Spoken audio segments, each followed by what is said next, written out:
और अमेरिकी हमलों के बाद ईरान का प्रतिशोध जारी है। अमेरिका जॉर्डन को लेकर सतर्क था, लेकिन ईरान ने अचानक सीरिया में एक अमेरिकी ठिकाने को टारगेट किया। सीरिया के अल तन्फ इलाके में अमेरिकी सैन्य मुख्यालय पर हमला किया गया। अमेरिका ने बीती रात कुवैत से हाइमार्स से हमले किए थे, इसलिए ईरान ने यहां भी प्रहार किया। जॉर्डन में लगातार हमलों के बाद इजरायल की आर्मी भी सतर्क है।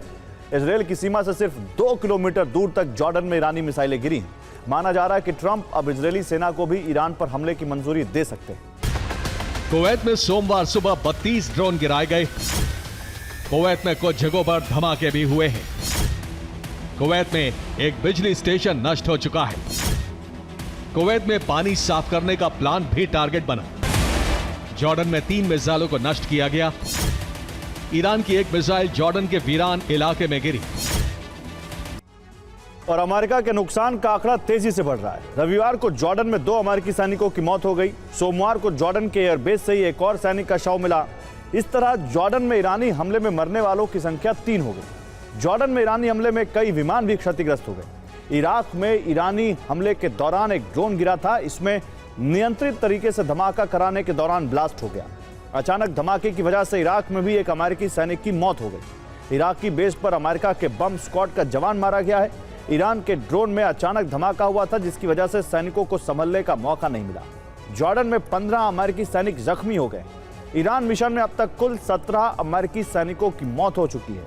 कुवैत और बहरीन में भी सैनिक जख्मी हो रहे हैं। कुवैत बहरीन में भी अमेरिका के कई विमान क्षतिग्रस्त हो गए। क्योंकि जॉर्डन में अमेरिका को बड़ा नुकसान हुआ है। 3 सैनिकों की मौत के बाद से ट्रंप गुस्से में है। ट्रंप ईरान पर बड़े हमले का प्लान तैयार कर रहे हैं। इजरायल की मदद से बड़ा हमला हो सकता है। रविवार को इजरायल के इलाके पर मिसाइलें दागी हैं। इजरायली सीमा के 2 किलोमीटर की दूरी तक धमाके हुए। इजरायल ने ईरान की कई मिसाइलों को नष्ट कर दिया। और जॉर्डन में लगातार हमले के बाद इजरायल भी अलर्ट है। यहां अकाबा के एयरपोर्ट पर हमले के दौरान अमेरिका के C-17 कार्गो विमान को नुकसान हुआ है। एक P-8 पोसाइडन विमान भी क्षतिग्रस्त हो गया। जॉर्डन में इजरायली सीमा के करीब ब्लास्ट हो रहे हैं। अकाबा इजरायल के इलाके से बेहद नजदीक है। जॉर्डन में भारी तबाही के बाद यहां से विमानों को इजरायल शिफ्ट किया जा रहा है। अमेरिका के कई विमानों की लैंडिंग इजरायल के बेन गुरियन एयरपोर्ट पर हुई है। अब अमेरिकी विमान इजरायल की सुरक्षा में रखे गए। यूएस ने इजरायल से विमानों को सुरक्षित रखने के लिए मदद मांगी है।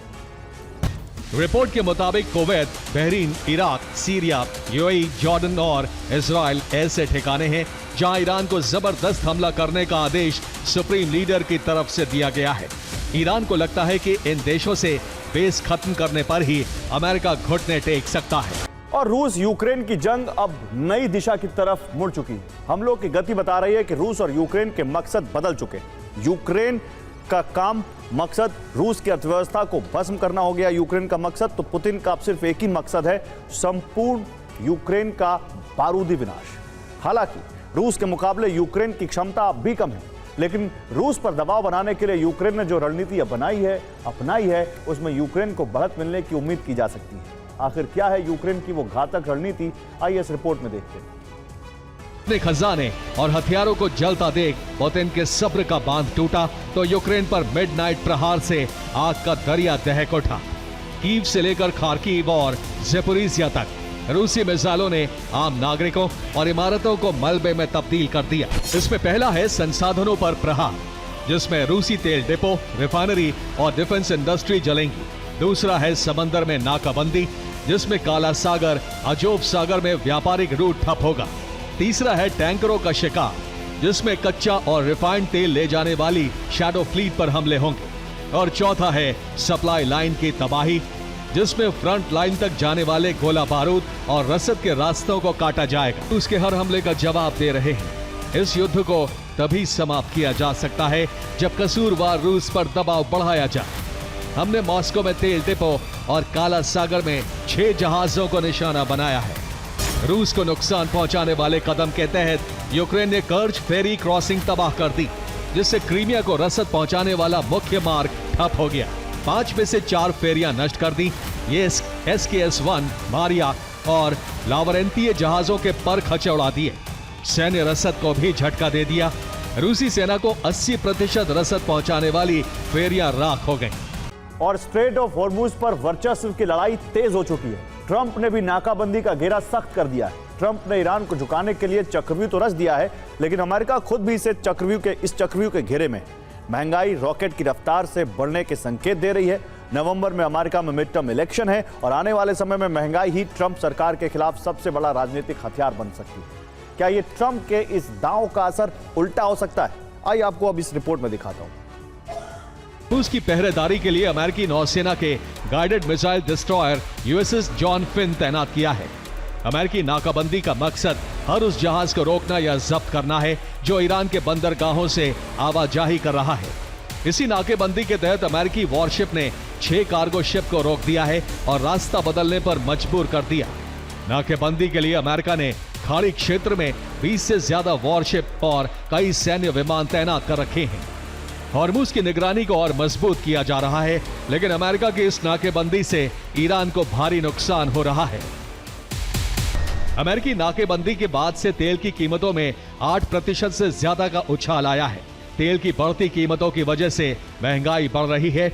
अमेरिका में महंगाई बढ़ने की वजह से 2027 का कोला यानी कॉस्ट ऑफ लिविंग एडजस्टमेंट बढ़कर लगभग 3.8% तक पहुंच सकता है, जो पिछले 10 सालों में तीसरी सबसे बड़ी सालाना बढ़ोतरी होगी।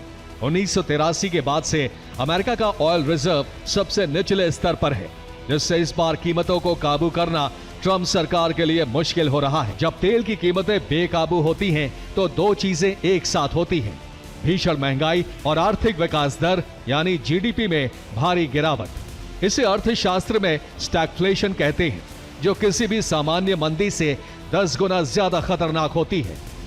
हॉर्मुज स्ट्रेट से निकलने वाले तेल का 75% हिस्सा एशियाई देशों जैसे भारत, चीन, जापान और दक्षिण कोरिया को जाता है। अगर ट्रंप और ईरान के इस टकराव में हॉर्मुज रूट पूरी तरह ठप हो गया, तो इन बड़े देशों की औद्योगिक रफ्तार थम जाएगी। एक तरफ अमेरिकी ठिकानों की जानकारी जुटा रहा है, तो वह ईरान के भीतर भी एक तलाश चल रही है। ईरान की तमाम एजेंसियां ये पता लगाने में जुटी हैं कि आयतुल्लाह अली खामनेई के बारे में जानकारी किसने लीक की थी। विदेश मंत्री आरागची का दावा है कि अमेरिका या इजरायल का कोई जासूस ईरान में बड़े पद पर मौजूद है और वो अभी भी ईरान को बड़ा नुकसान पहुंचा रहा है। आयतुल्लाह अली खामनेई के अंत की कहानी में ताकत, प्लानिंग और खुफिया जानकारी का गजब तालमेल नजर आता है कि हमलावरों को पूर्व सुप्रीम लीडर की रोजाना की दिनचर्या पता थी और उन्होंने उसी हिसाब से उस इलाके को निशाना बनाया कि खामनेई के किसी करीबी ने जानकारी लीक की है। मीटिंग में शामिल होने वाले भी इनपुट दे सकते हैं। अमेरिका को जानकारी देने वाला सीनियर पद पर है। मेरी राय में अहम बात यह है कि दुश्मन को इन बैठकों के बारे में पता था और इसकी वजह शायद वो सुरक्षा खामी है जो शायद अभी भी मौजूद है और जिसे सुरक्षा बल ढूंढ रहे हैं। मेरा मानना है कि यह सुरक्षा खामी न सिर्फ घुसपैठ करने और जानकारी हासिल करने में सक्रिय है, बल्कि फैसलों को दिशा देने और हमारे मनोवैज्ञानिक माहौल को प्रभावित करने में भी भूमिका निभा रही है। 2021 में मोसाद के नए नेटवर्क का खुलासा हुआ था। ईरानी खुफिया एजेंसी में 20 से अधिक मोसाद एजेंट मौजूद थे। ईरान के कई एजेंट डबल एजेंट के तौर पर काम कर रहे हैं।